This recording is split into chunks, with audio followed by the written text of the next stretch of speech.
Bueno, empezamos ahora sí con nuestra última lección de geografía y el tema que vamos a abordar el día de hoy es el tema de población. Hoy terminaríamos con geografía política y con población y con geografía económica. Son temas muy interesantes que incluso nos van a ayudar mucho, les pueden ayudar mucho incluso en su vida diaria. Bueno, primero que nada, ¿qué vamos a entender por población? El concepto de población lo vamos a dejar bien claro desde el principio. Población. ¿Qué es una población? Es la población está definida como el conjunto de individuos de una misma especie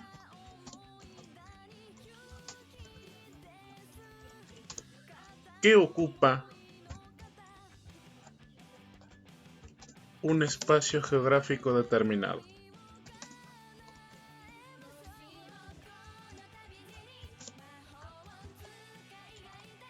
Es decir, cuando nosotros hablamos de poblaciones, hablamos necesariamente de una sola especie.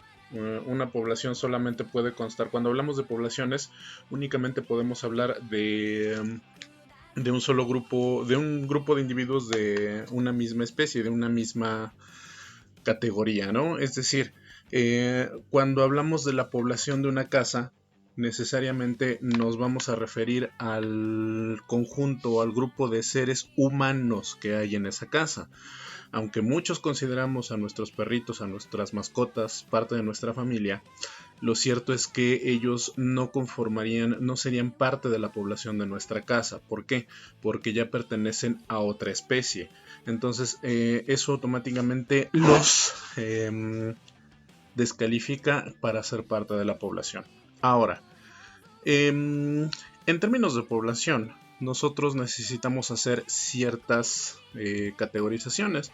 Por ejemplo, lo primero que vamos a ver es que existen poblaciones, la población relativa y la población absoluta. ¿Qué significa esto? Bueno, vamos primero con la población absoluta. La población absoluta está definida como... voy a hacer una pequeña aclaración. En términos generales, la población absoluta debería de ser el número de individuos de una misma especie que habita en un lugar, ¿no? El problema es que este número no se puede mantener estable. En el momento en el que yo termino de decir esta frase, ya nacieron y murieron millones de personas. No hablemos ya de la Ciudad de México, sino en la comunidad, ¿no? Entonces es un número que no se mantiene estable. No se puede mantener estable a menos que hablemos de espacios geográficos súper limitados. Pero eso prácticamente no nos sirve en términos estadísticos. Por lo tanto, la población absoluta va a estar definida como el número de decesos contra el número de nacimientos en un lapso de tiempo determinado. Es decir, la población absoluta sería algo así como cuántas personas nacieron y cuántas personas murieron en un mismo día, ¿no? Por poner un ejemplo, por poner una medida, una unidad de medida arbitraria. Ahora, la población relativa, esta es la que es un poquito más difícil de entender, pero es realmente fácil. Es el número de habitantes por metro cuadrado.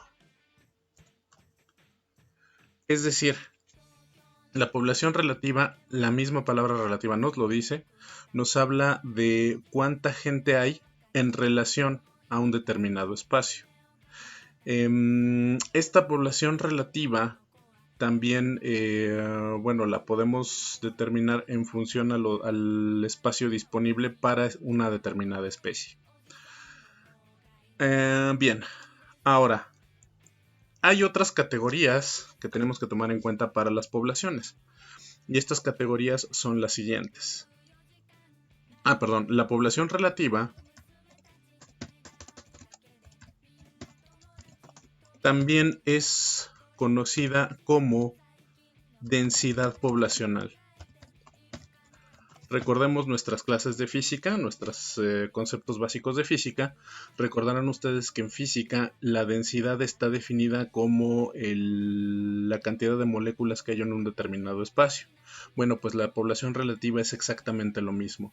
Es la cantidad de personas que yo tengo en un espacio determinado, ¿no? Recordarán que la densidad me indica que mientras mayor sea el número de individuos, el número de moléculas, perdón, en un determinado espacio, mayor densidad tendrá ese elemento. Mientras que entre menos moléculas haya en un determinado espacio, menos densidad habrá en ese lugar. Funciona del mismo, perdón, menos densidad tendrá ese elemento. Funciona de la misma manera en la densidad poblacional. Pongamos, por ejemplo, justamente nuestro municipio de Ecatepec. Ecatepec es el municipio con mayor densidad poblacional en toda la República Mexicana. ¿Qué significa esto? Que en Ecatepec tenemos un espacio limitado para un número de gente bastante amplio, ¿no? Esto significa que vamos a tener una densidad poblacional bastante alta. Es una gran densidad poblacional. Bueno, ahora, otros conceptos que tenemos que ver de la población. Tenemos la población estable, que es definida como aquella que permanece en un mismo espacio geográfico. Es decir, la población estable de un determinado territorio, de una determinada región o territorio, está definida como el número de personas, de habitantes, de individuos de una determinada especie que tienen ese lugar, su lugar de residencia. Es decir, quienes tenemos nuestra credencial de elector, por decir un ejemplo, con el domicilio establecido aquí en Ecatepec, somos población estable, somos población que ya vive aquí, que no tenemos nada que hacer, bueno, más bien que no estamos de visita, pues ya nosotros aquí hacemos nuestra vida, aquí tenemos ya nuestras costumbres, estamos ya de alguna manera arraigados al espacio geográfico. Mientras que por el otro lado tenemos la población flotante, que estaría definida como el tipo de población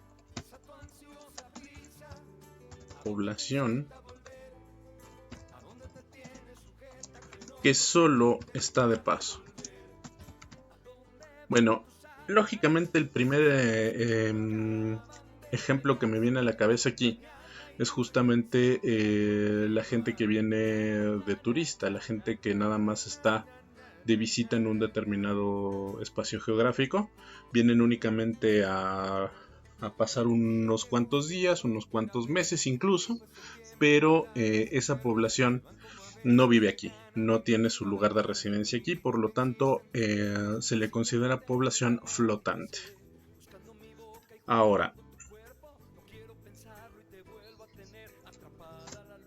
en términos de movilidad, vamos a tener lo que se conoce como el fenómeno de la migración. Ahorita, ok. La migración. ¿Qué es la migración? La migración sería, o es más bien, la migración es la movilidad de las poblaciones. ¿Qué significa esto? Que las poblaciones, los grupos de personas, los grupos de individuos, de colectivos de una determinada especie, difícilmente van a mantenerse en un solo espacio geográfico. Es muy difícil que una población se mantenga estable y permanezca en un solo lugar de manera permanente, ¿no? Entonces, a esta movilidad, a estos constantes movimientos, se les conoce como migración. Es un fenómeno que es propio de la generalidad población. ¿Se acuerdan que retomamos este concepto de nuestra primera clase, ¿no? Entonces, las poblaciones constantemente se están moviendo, las poblaciones humanas todavía más. En términos de las poblaciones humanas se da un fenómeno bastante raro. Las poblaciones humanas por lo general tienden a moverse del sur al norte. ¿Por qué ocurre esto? Bueno, es un fenómeno que tiene bastante... es curioso, pero tiene su explicación en el hecho de que, por lo general, las tierras del sur, las regiones sureñas, suelen ser sumamente abundantes en términos de recursos naturales. No obstante, estos recursos naturales o las actividades económicas relacionadas a estos recursos naturales rara vez son rentables para quienes viven allí. Por lo tanto, estas poblaciones tienden a ir hacia el norte. ¿Qué ocurre en el norte? En el norte no vamos a tener tantos recursos naturales. Por lo tanto, las economías van a estar dedicadas más que nada a la transformación, a la actividad industrial. Y al ser una actividad que es muchísimo más rentable y que no depende tanto de las condiciones naturales que no están bajo el control del ser humano, entonces esto va a provocar que haya más trabajo, que haya más oportunidades en las regiones del norte. Bueno, ahora, en términos de movilidad, tenemos dos tipos de movilidad. Tenemos por un lado el emigrante. ¿Quién es el emigrante? El emigrante es el que sale de un determinado espacio geográfico y se va a un lugar. Es decir, hablamos de emigración cuando el individuo que nos interesa está saliendo. Y cuando hablamos... Permítanme.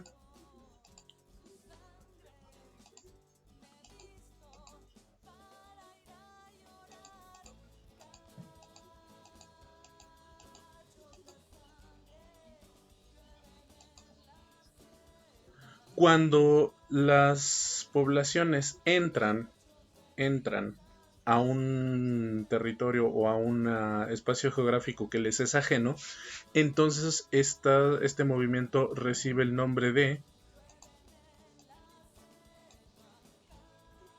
inmigración. Vamos a ponerlo aquí en rojo. Inmigración.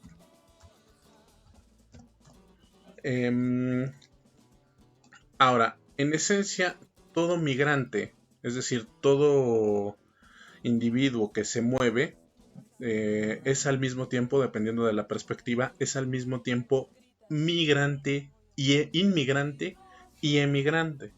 ¿Qué significa esto? Estas personas que vemos aquí, por ejemplo,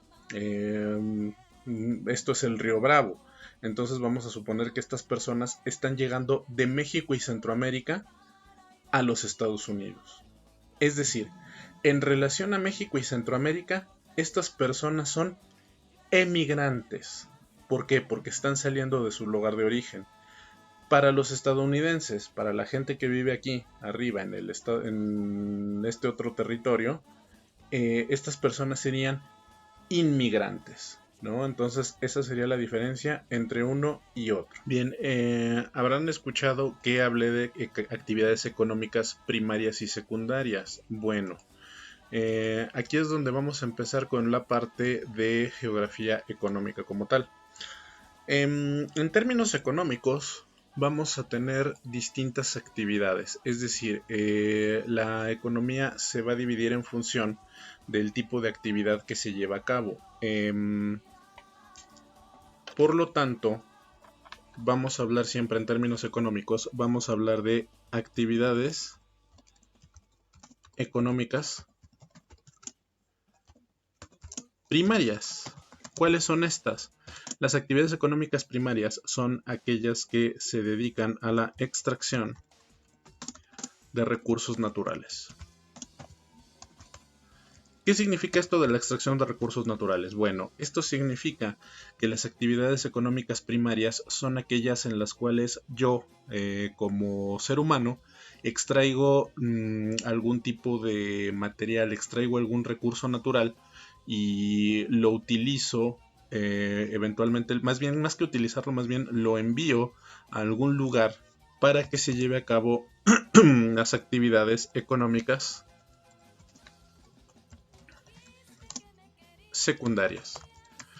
Las actividades económicas secundarias, ¿cuáles son? Es cuando los recursos, es la transformación de recursos naturales en manufacturas por medio de un proceso industrial.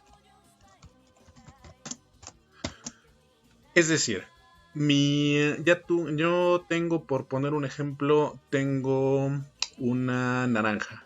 Yo agricultor,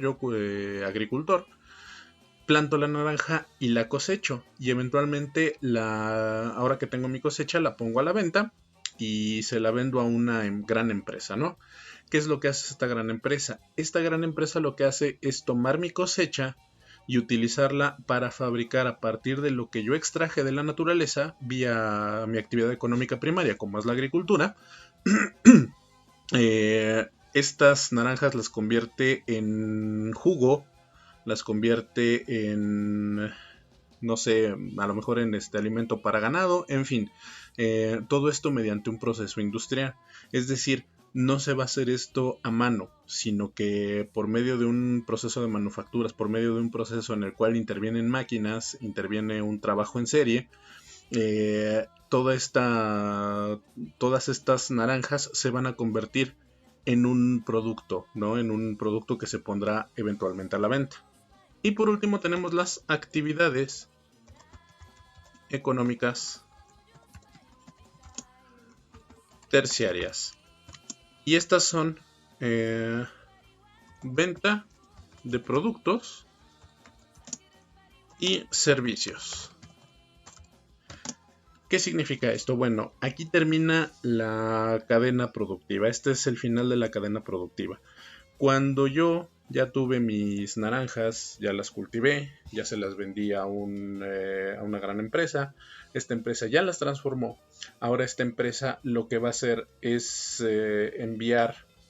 distribuir esta manufactura, hacerla llegar a un consumidor final.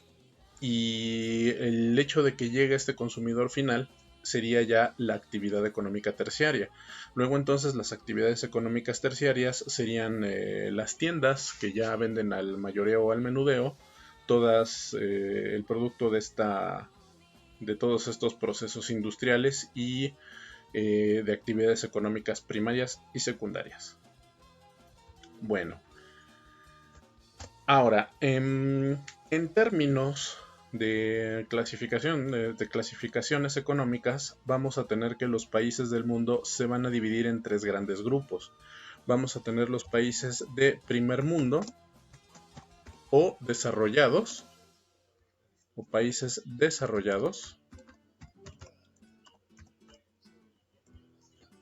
que básicamente son los países ricos. ¿Cuáles son las características de esos países ricos? Bueno, básicamente lo que vamos a tener en estos países ricos es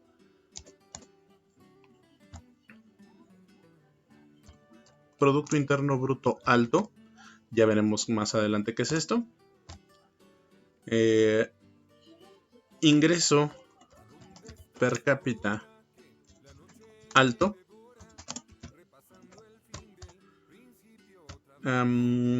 Servicios médicos enfocados a la prevención. Vamos a tener alta escolaridad. Vamos a tener baja natalidad. Y sus actividades económicas van a ser actividades económicas terciarias en esencia. Esto es muy relativo, desde luego. Y vamos a tener importación de materias primas y exportación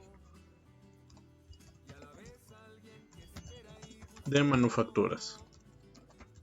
Bien, vamos a analizar rápidamente estos puntos que acabamos de poner.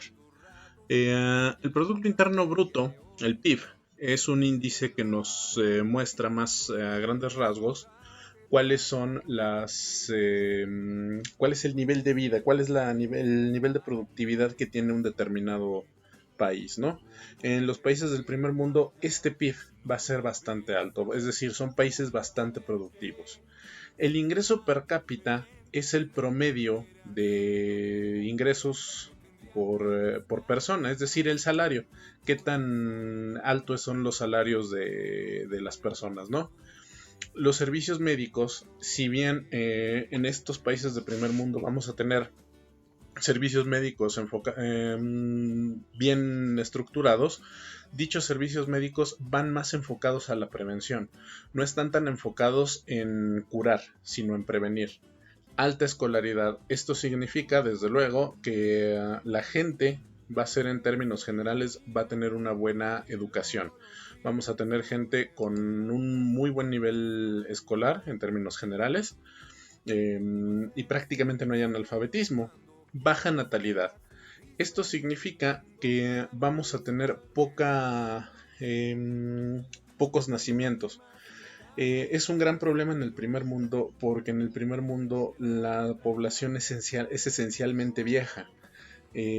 Por ello es por lo que prácticamente no tienen mano de obra, no tienen una población productiva, y esto se puede convertir en un problema porque al no haber gente que genere ingresos, no hay manera de pagar las pensiones de los muchos, ¿cómo se llama? De los muchos pensionados, de los muchos veteranos que ya no producen. Luego tenemos actividades económicas terciarias, es decir, vamos a estar más enfocados en los países del primer mundo, no van a estar tan enfocados a la generación de agricultura o de, ¿cómo se llama esto?, de actividades industriales, sino que van a estar enfocados más que nada a la venta de productos y servicios.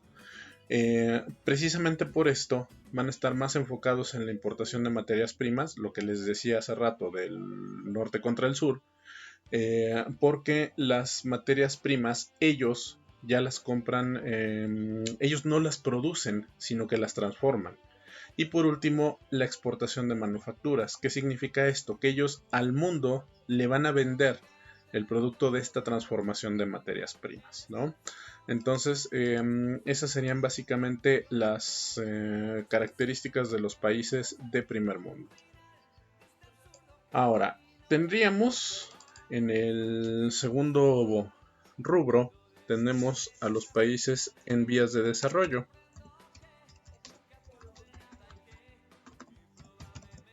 ¿Qué tenemos en estos países en vías de desarrollo? Su Producto Interno Bruto más es inestable.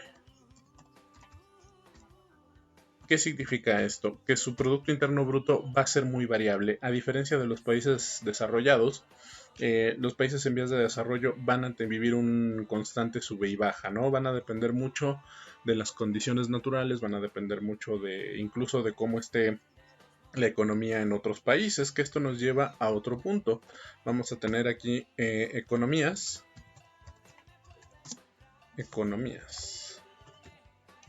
dependientes. Es decir, nosotros de hecho estamos aquí, en México estamos aquí en los países en vías de desarrollo. Si ustedes recordarán, nuestra salud económica depende muchísimo de cómo le vaya a Estados Unidos. Si nosotros si Estados Unidos tiene una mala racha económica, a nosotros nos va todavía peor. Si ellos nos arrastran, si ellos tienen una buena racha económica, esa racha económica nos arrastra a nosotros. Entonces nuestra economía no es del todo dependiente de la economía de los Estados Unidos, que en realidad actualmente pocas son las economías realmente dependientes, pero vaya, nosotros en el caso de los países en vías de desarrollo, estas economías son esencialmente están a merced de los países desarrollados. El ingreso per cápita también va a ser muy desigual. Es decir, vamos a tener a gente que gana bastante, que gente que gana de manera prácticamente desorbitada, mientras que otros trabajos van a ser muy mal pagados. Los servicios médicos, si bien hay una buena infraestructura, los servicios médicos van enfocados al remedio. Volvemos al ejemplo de México. Aquí en México, hasta antes del coronavirus, teníamos una infraestructura médica bastante decente. De hecho, tenemos algunos institutos de especialidades muy reconocidos, incluso a nivel internacional, pero no es nuestra estrategia de salud está enfocada a remediar. Nuestra estrategia de salud está más enfocada a curar que a prevenir las enfermedades, ¿no? La escolaridad también es desigual.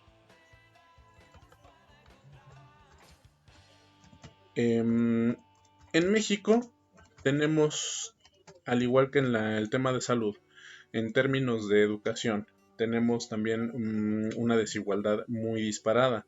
Por un lado tenemos gente y universidades que son bastante decentes, tienen un muy alto nivel y son reconocidas incluso a nivel internacional, pero no todos tienen acceso a dichas universidades, ¿no? No es tanto el problema el dinero, sino la capacidad de dichas universidades para darle cabida a todos los alumnos, a toda la demanda que hay. ¿Qué tenemos además esto? ¿Qué es esto de la fuga de cerebros? Bueno, cuando tenemos a esta gente, las universidades preparan a gente muy bien preparada, tienen a gente que está muy bien calificada, pero el problema es que cuando estas personas terminan con sus estudios, resulta que se encuentran en un panorama laboral desolador. ¿Por qué? Porque no hay oportunidades de trabajo. Están sobrecalificados y por lo tanto no pueden llevar a cabo su labor en su propio país. Por lo tanto, la alternativa es salir de los países y buscar oportunidades en países que sí realmente están interesados y pueden pagar por los conocimientos de esta gente. La natalidad también es muy desigual. Aquí tenemos en términos generales en México, vamos a tomar siempre como ejemplo a México, tenemos una población joven, pero esta población ya no se está renovando. Lo cierto es que si bien tenemos aquí gente o tenemos en términos generales un promedio de edad bastante joven, todavía tenemos mucha gente que está en edad productiva. Lo cierto es que esta gente en edad productiva ya está optando por no tener familia, ¿no? No vamos a tener prácticamente el concepto de familia ha pasado de moda, por decirlo de alguna manera, y por eso es por lo que nuestra natalidad se mantiene relativamente estable. Pero también se da un fenómeno. Si bien gente de clase media alta tiene el acceso tanto a la información como a métodos anticonceptivos, lo cierto es que la gente de clases más bajas, de clases menos favorecidas, no tienen acceso ni conocimiento de las técnicas de prevención, no tienen acceso a métodos anticonceptivos y no tienen acceso sobre todo a la información para evitar estos embarazos no deseados. Por lo tanto, no es raro que en comunidades marginadas tengamos gente jóvenes que a los 15, 16 años ya tienen ya cargan con 3 hijos de 3 diferentes padres, ¿no? Entonces es muy desigual en ese sentido. Las actividades económicas que predominan son las actividades secundarias. Y esto nos lleva al fenómeno de las maquiladoras.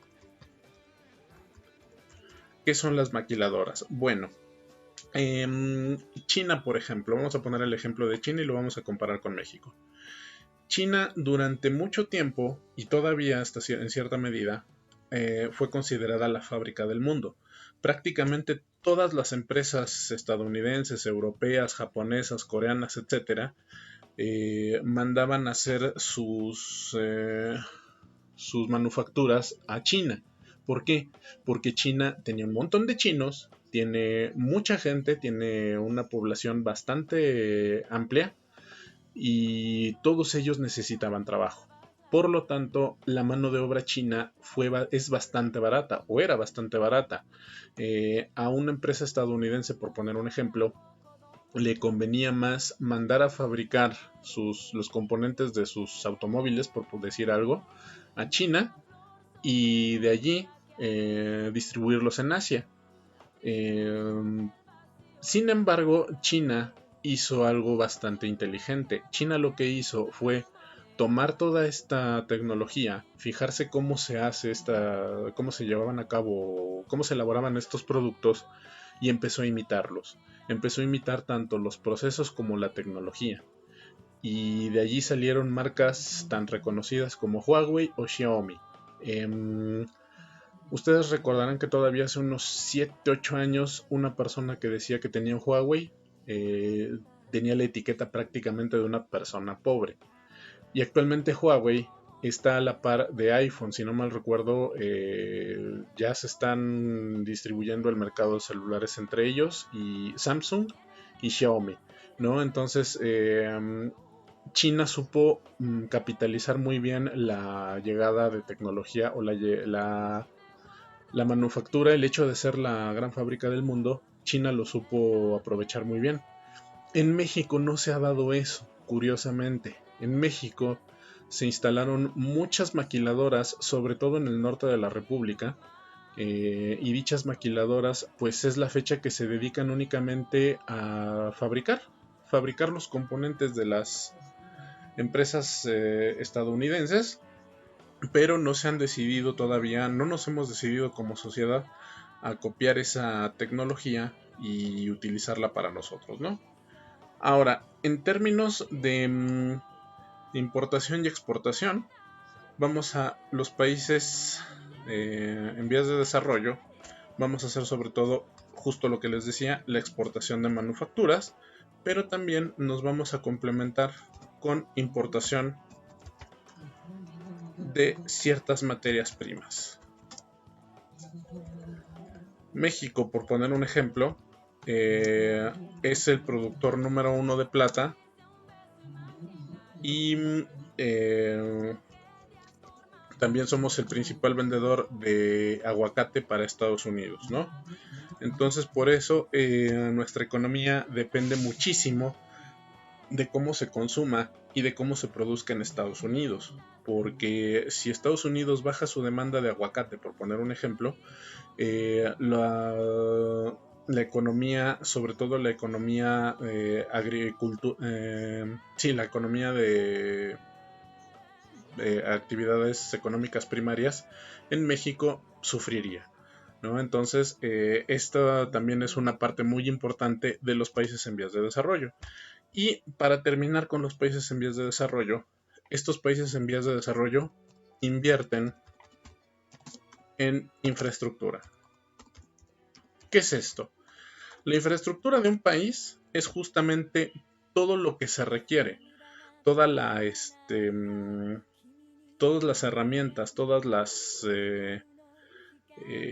los medios que se necesitan para que un país pueda llevar a cabo sus actividades. Es decir, dentro de la infraestructura entran las carreteras, las telecomunicaciones, ¿cómo se llama? Los hospitales, etcétera.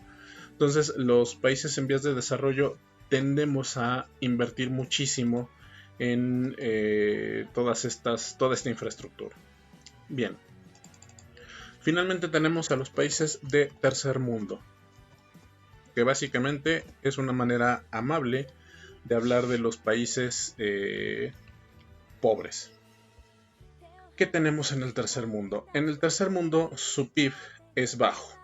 Prácticamente son países que no tienen unos buenos ingresos, no tienen una buena productividad.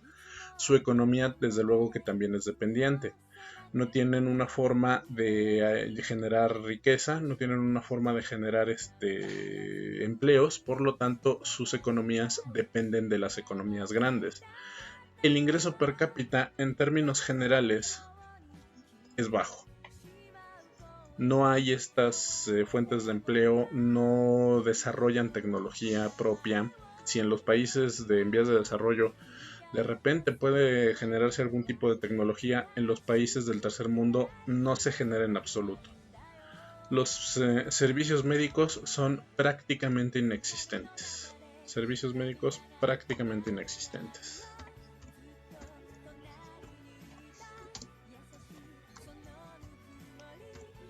De hecho, países africanos, bueno, aquí para nosotros las enfermedades como la polio ya han sido prácticamente erradicadas del país, y esta erradicación de la poliomielitis se dio en buena medida gracias a muy buenos programas de vacunación por parte del gobierno y gracias a esta infraestructura médica de la cual gozábamos, ¿no? En los países de tercer mundo esto es prácticamente un sueño. Los países de tercer mundo todavía lidian con enfermedades que en la mayoría de los del mundo ya están erradicadas por completo. Y ni siquiera ha sido con ayuda de sus propios gobiernos, sino que ha sido por ayuda internacional. Prácticamente estos programas de vacunación son llevados a cabo por organismos internacionales o de plano por otros países. La escolaridad es prácticamente de total analfabetismo, es decir, su escolaridad es muy baja. En países, una vez más voy a citar a los países africanos, en estos países es sumamente raro que exista un, ¿cómo se llama? Que haya programas o que haya, sí, programas escolares, y de hecho vaya, que la educación es prácticamente un privilegio de unos cuantos, ¿no? Entonces la escolaridad es sumamente baja. La natalidad es desbordada. Al no haber ni métodos anticonceptivos, ni aborto, ni información, pues la gente va a tender a tener estas familias grandes. Además de que hay otra cosa. En los países de tercer mundo, una gran cantidad de hijos equivale a una gran cantidad de manos para trabajar. Recordemos que en los países de tercer mundo lo que predomina son las actividades económicas primarias, por lo tanto se requieren manos para trabajar. Mientras más manos haya para trabajar, más productividad va a tener una determinada familia. Las actividades económicas, lo acabo de mencionar, son las primarias.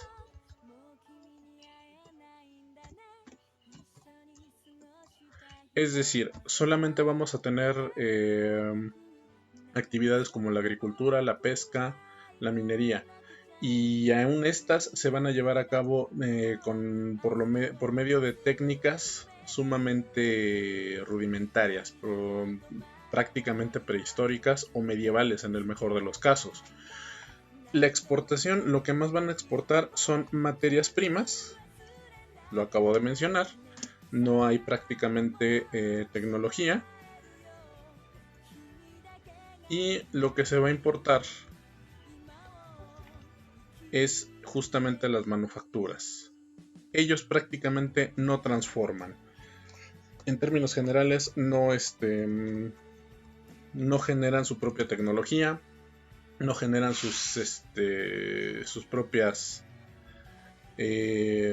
manufacturas, ¿no? Prácticamente todo va a llegar de otros países, todas las manufacturas van a llegar de otros países, y desde luego no van a estar al alcance de la gran mayoría de la población, sino que también van a ser objetos que prácticamente son un lujo que solamente las familias más pudientes, le hace el gobierno, pueden darse, ¿no? Entonces esa sería la situación de los países en términos de sus productividad y de su economía.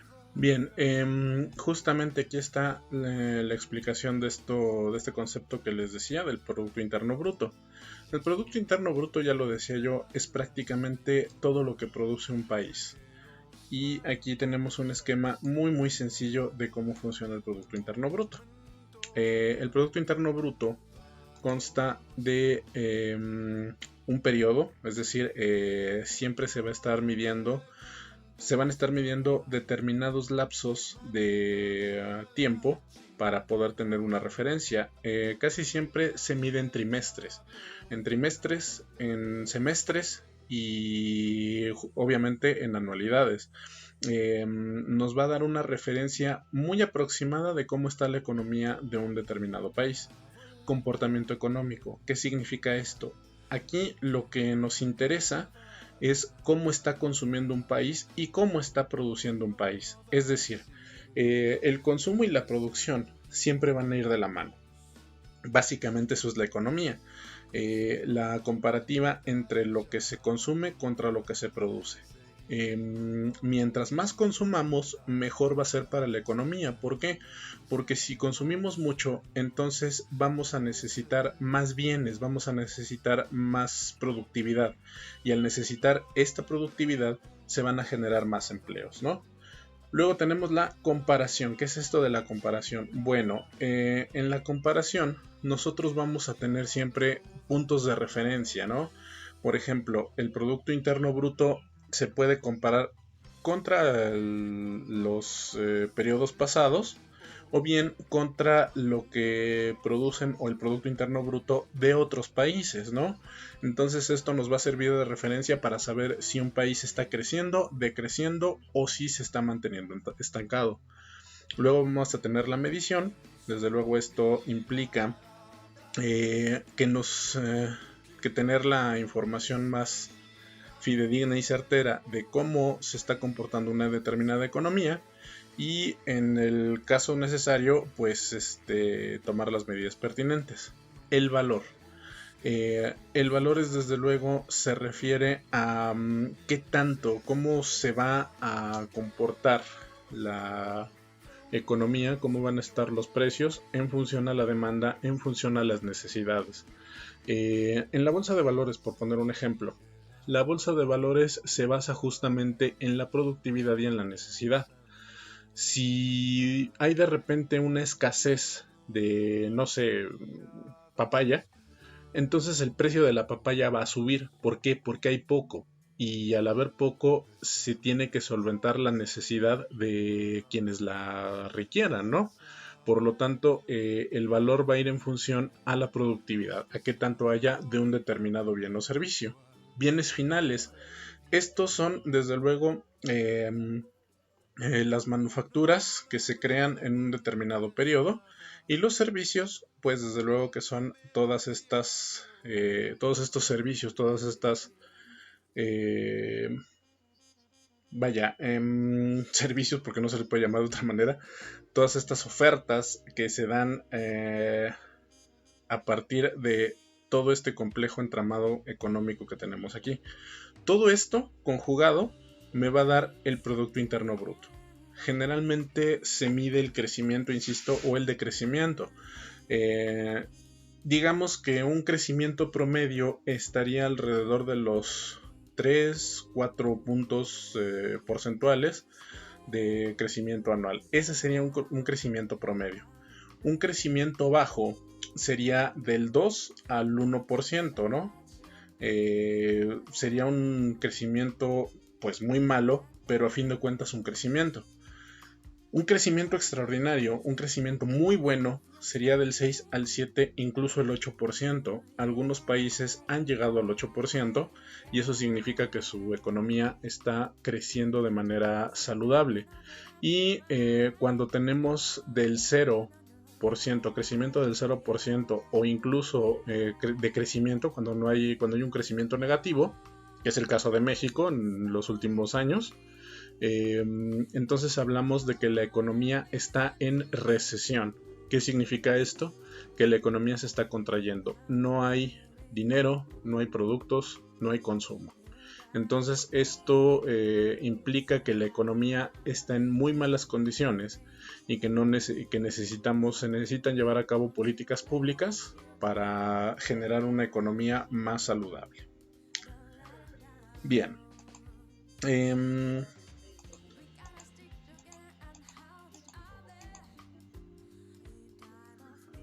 Bueno, ahora vamos a hablar un poquito de cómo se conformó el mundo después de la Guerra Fría. Aquí tenemos un pequeño mapa de cómo estaba configurado el mundo durante la época de la Guerra Fría. Aquí no nos vamos a meter demasiado, nada más nos vamos a meter en las cuestiones de territoriales, porque esto lo van a ver más a detalle en Historia Universal. Lo único que resta que me gustaría decirles aquí, bueno, vamos a ver cómo está configurado nuestro mapa y qué significan estas nomenclaturas.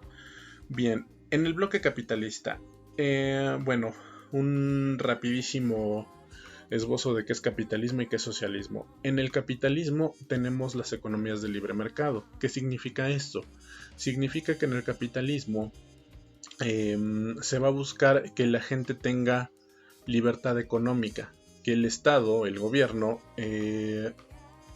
intervenga lo menos posible en las relaciones comerciales. Mientras que en el socialismo vamos a tener lo contrario. En el socialismo el gobierno planifica el crecimiento económico y va a procurar que a todos les toque lo mismo, ¿no? Que todos, hay un control estricto de la economía y es el propio gobierno el que va a propiciar o el que va a indicar cómo se tiene que llevar a cabo la economía para que a todos les toque de una manera justa, entre muchas comillas, el reparto de la riqueza.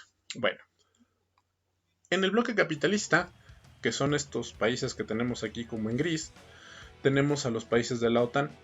Recordarán, bueno, esto lo van a ver en Historia Universal. La OTAN no es otra cosa que la Organización del Tratado del Atlántico Norte. Es una organización que todavía existe, aunque prácticamente ya no tiene razón de ser. ¿Por qué? Porque la OTAN fue prácticamente una organización, una alianza económica, política y militar para repeler o para combatir las posibles agresiones del bloque soviético.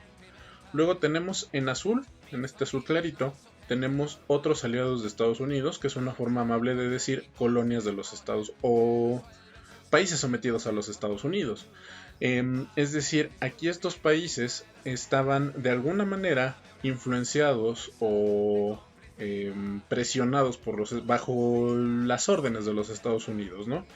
Pero aquí se les pone muy amablemente aliados de los Estados Unidos. Básicamente son países que de alguna manera tienen alguna relación, tienen algún interés, o Estados Unidos tiene algunos intereses en ellos. Y básicamente estaban del lado del bloque capitalista, ¿no? Siempre sometidos a las órdenes de los Estados Unidos e incluso los Estados Unidos interviniendo directamente en sus políticas. Luego tenemos a los países del Pacto de Varsovia, que serían estos rojos, ¿no? ¿Qué es esto del Pacto de Varsovia? Insisto, lo van a ver en Historia Universal. El Pacto de Varsovia fue la contraparte de la OTAN. Fue un pacto en el cual estos países comunistas se comprometían a defender a la cortina de acero de cualquier posible agresión de la OTAN. Y en rosa tenemos a los aliados de la URSS. Nuevamente aplica lo mismo que en el bloque capitalista, más que aliados son países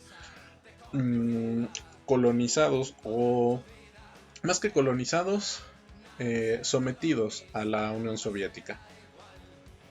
Es decir, países que de alguna manera dependían de la Unión Soviética y al igual que los capitalistas se meten aquí en la política de sus aliados entre comillas, la URSS va a poner y quitar gobernantes en estos países aliados, ¿no? Y por último tenemos a los países no alineados. ¿Qué es esto de los países no alineados?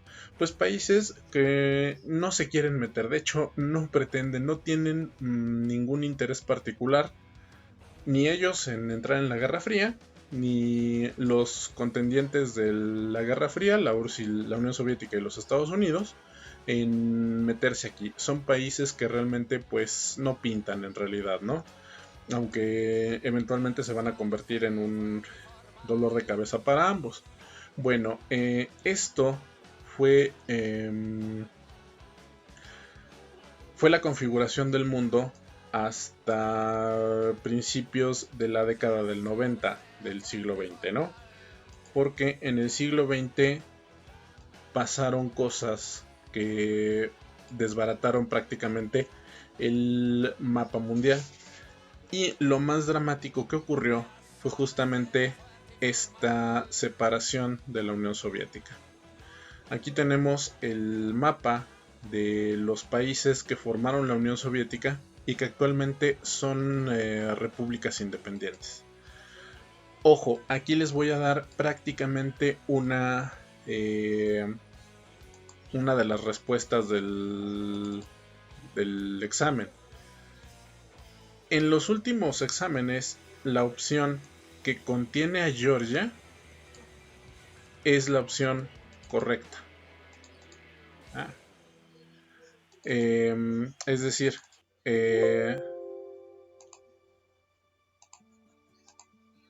Georgia va a ser nuestra llave, va a ser nuestra referencia para identificar cuál es la respuesta correcta en esta pregunta concreta del examen, ¿no? Entonces, tomen eso en cuenta porque va a ser, esa es la respuesta a la pregunta de estados que formaron parte de la Unión Soviética. Georgia es nuestra clave. Bien. Ahora, otra de las posibles preguntas, otra de las consecuencias de la Guerra Fría fue justamente que varios de estos estados que pertenecían a la Unión Soviética, o bueno, que estaban aliados, entre comillas, nuevamente a la Unión Soviética, se deshicieron. Fue el caso de Checoslovaquia. Checoslovaquia era un país, era un solo estado, que al caerse la Unión Soviética se tuvo que dividir en dos estados distintos, la República Checa y la República Eslovaca. Y déjenme ver. Bueno, rápidamente, otros dos estados que se dividieron o que también sufrieron este trauma de la Guerra Fría fueron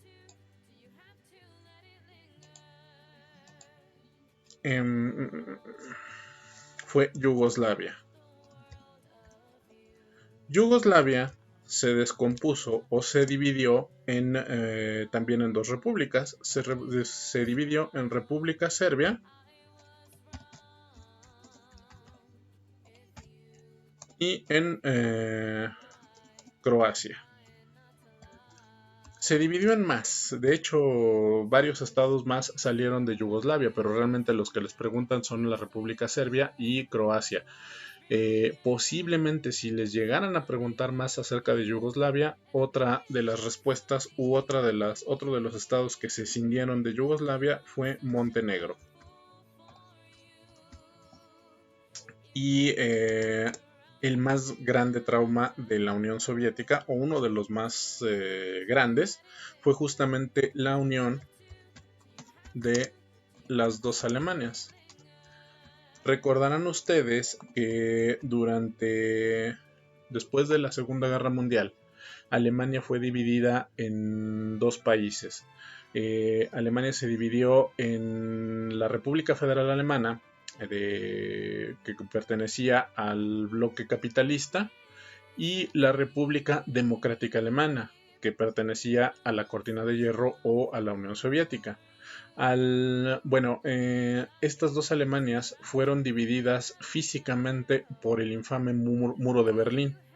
Y al caer este muro de Berlín, las dos Alemanias se dividieron, perdón, se volvieron a reunificar, y en lugar del muro de Berlín, ahora tenemos allí, en donde estaba el muro de Berlín, la puerta de Brandenburgo, que es digamos, el símbolo de la unificación de estas dos Alemanias. La ciudad de Berlín se volvió a recomponer en una sola ciudad y el país volvió a unificarse y se quedaron del lado capitalista, desde luego. Bueno, ya prácticamente para terminar, vamos a ver el fenómeno de la globalización. Bueno, la globalización es justamente este fenómeno en el cual va a estar respaldado en las telecomunicaciones. Bueno, primero vamos a definir qué es la globalización.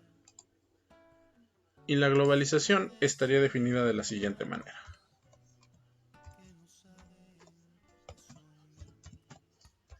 Es la integración económica, política y cultural del mundo. ¿Qué significa esto? Esto significa que el mundo, las fronteras que tenemos a lo largo de todo el mundo, poco a poco se van a ir haciendo más débiles. Poco a poco el mundo se va a convertir en una sola entidad, en lugar de que tengamos estas barreras culturales, políticas y económicas, ¿no? ¿Cuáles son algunos de los síntomas de esta integración? Pues justamente la aparición la aparición de acuerdos comerciales.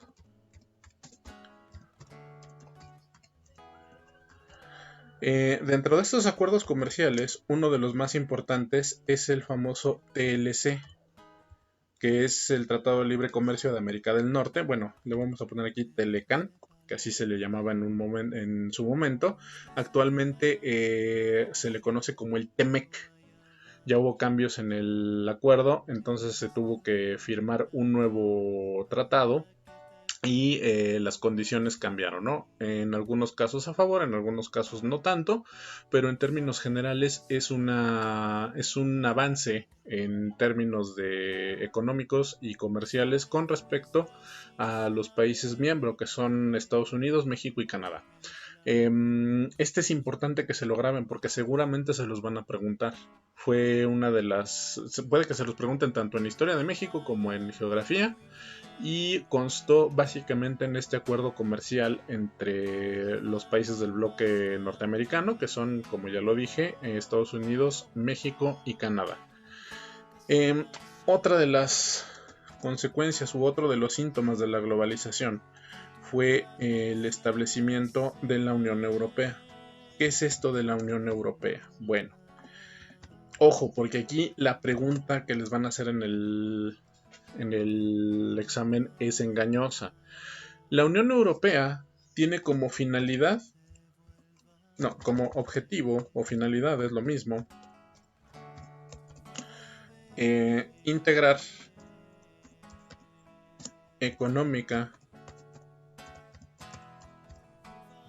política y comercialmente a toda Europa. ¿Por qué les digo que esta es una pregunta engañosa? Porque en el examen probablemente les pongan, o una de las opciones sea justamente que una de las finalidades de la Unión Europea fue crear el euro. No, el euro no fue la finalidad, no fue el objetivo. Por eso siempre soy tan insistente en que se fijen qué les preguntan. El euro fue una herramienta para llegar a este fin. ¿Por qué? Porque al unificar la moneda de de todos los países miembros, la unificación de la moneda facilitó el tráfico de mercancías. Y al facilitar el tráfico, al tener una moneda con un solo valor, el plan era integrar justamente las economías del bloque europeo. Fue una medida que tomó muchísimos años, fue muy difícil, tuvieron bastantes dificultades, sobre todo cuando hubo este problema con la bancarrota de Grecia, que prácticamente arrastró a toda la Unión Europea, y quien tuvo que salir al rescate fue Alemania. No obstante, esta política de integración económica, política y cultural ha rendido en términos generales buenos frutos, porque para Europa ya es más fácil afrontar como bloque las embestidas económicas que puedan llegar en un momento dado, y poder salir adelante más rápido de las diferentes crisis sin que ello sea un problema para su autonomía. Entonces, la Unión Europea fue prácticamente una de las consecuencias, o eh, uno de los síntomas de la globalización. Ahora, ¿qué apuntaló la globalización? La globalización fue apuntalada por el desarrollo de tecnologías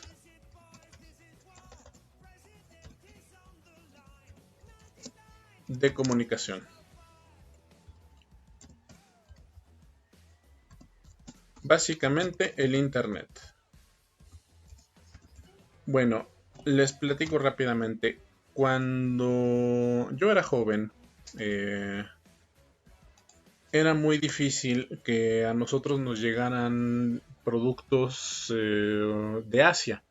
Era muy difícil que nosotros conociéramos cómo se vivía en Asia, cómo se vivía en Europa del Este. Teníamos una idea bastante generalizada y muy provinciana, por decirlo de alguna manera, de cómo vivían otros países, de cómo eran otras culturas.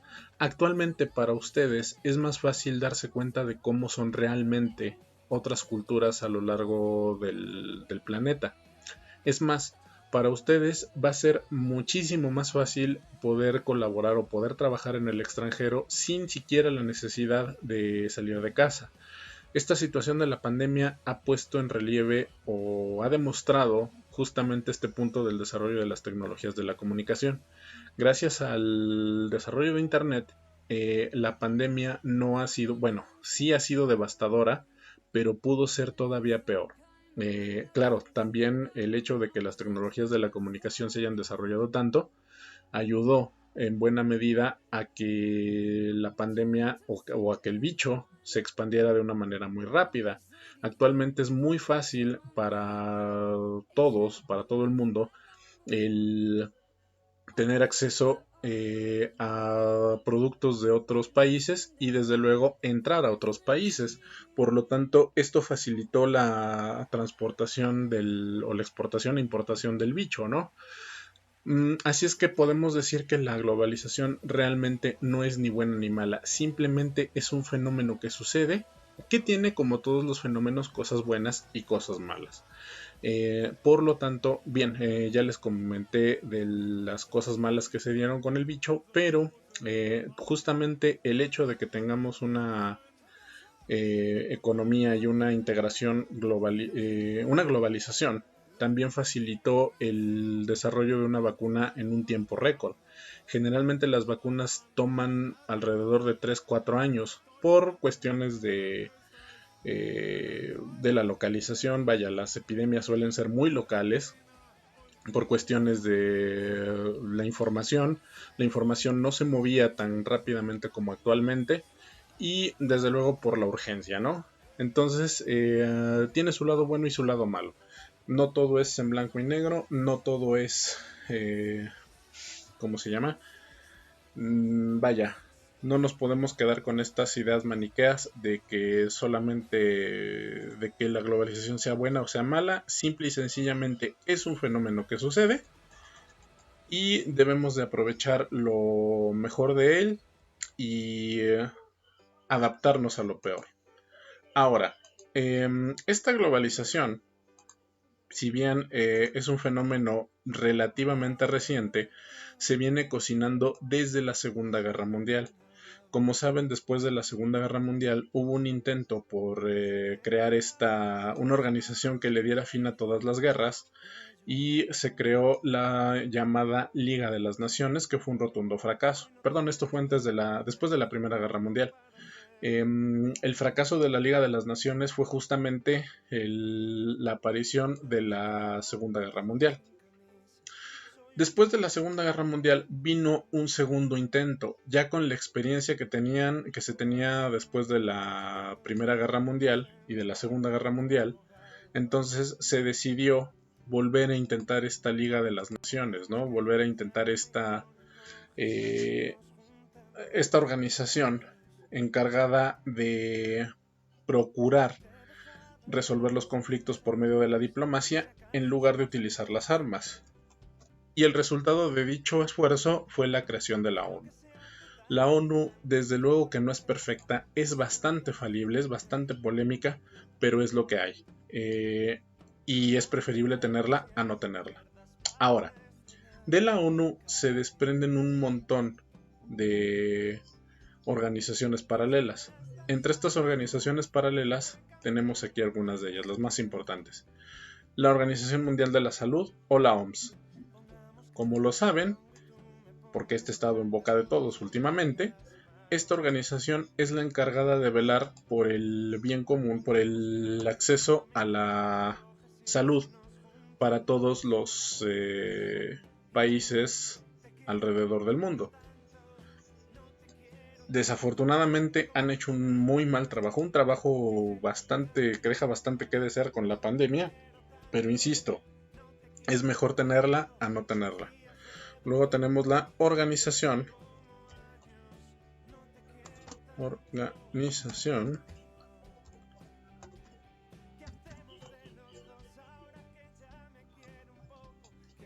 Internacional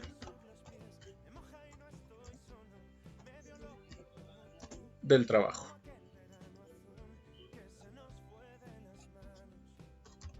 Bueno, la OIT, se encarga de llevar a cabo, de mediar en conflictos internacionales en materia laboral.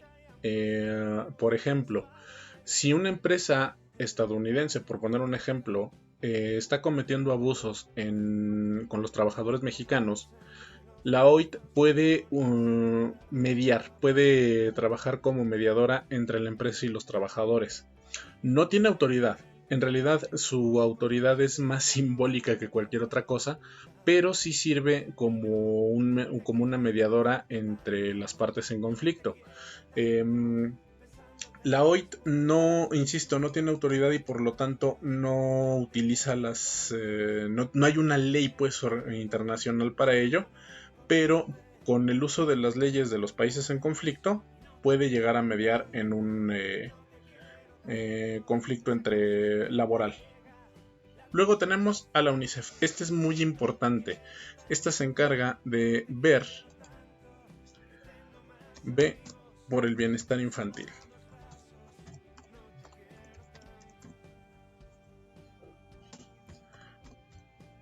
UNICEF se dedica básicamente a velar porque los niños del mundo no pasen por hambres, no pasen por enfermedades, y también una labor muy importante que llevan a cabo es vigilar o proteger a los niños que estén en medio de conflictos armados. Tristemente, alrededor del mundo, alrededor de todos los conflictos armados que suele haber en el planeta, desafortunadamente hay cualquier cantidad de violación de los derechos humanos de los niños. Por lo tanto, UNICEF se encarga de tratar de evitar, de minimizar estos abusos, y también se encarga de velar por el bienestar de los pequeños, ¿no? Y finalmente tenemos la UNESCO. ¿Qué es la UNESCO? Esta se encarga de velar por la cultura. Es decir, la UNESCO a lo que se dedica es a, pues básicamente a la preservación, la promoción de las culturas, de las distintas culturas alrededor del planeta. Ellos se encargan de tanto de preservar como de promover las culturas de los distintos países que hay alrededor del planeta y se encargan pues de mantener de todo este legado. Bueno, pues lo dejamos hasta aquí. Con esto daremos por terminado el curso de geografía. Espero que si tienen alguna duda, si quieren comentarnos algo, por favor lo hagan vía Classroom y allí vamos a estar a la orden para despejar todas sus dudas. Pues nada más me resta desearles una feliz Navidad y un próspero año nuevo. Esperemos que ya termine esto, ya se ve un poquito el final, la luz al final del túnel, pero los meses que vienen van a ser difíciles. Les pido por favor tengan mucha paciencia, sean empáticos con la gente a su alrededor, no salgan. Desafortunadamente vamos a tener que pasar estas navidades encerrados, pero mejor eso a lamentar la pérdida de un ser querido, ¿no? Chicos, los dejo. Vamos a estar trabajando en la plataforma. Voy a estar dejando lecturas. Me preocupa mucho su nivel de lectura. Están muy por debajo de lo óptimo y necesitan tomárselo en serio. Así es que diario les voy a estar dejando lecturas, salvo los días 24 y 25 y 31 y primero. Fuera de eso, los voy a estar jorobando todas las vacaciones con lecturas diarias. Lecturas interesantes, voy a procurar que sean lecturas interesantes y que les dejen algo de provecho. Los dejo, cuídense mucho, insisto, no salgan y pasen una feliz Navidad y un próspero año nuevo. Nos estamos leyendo.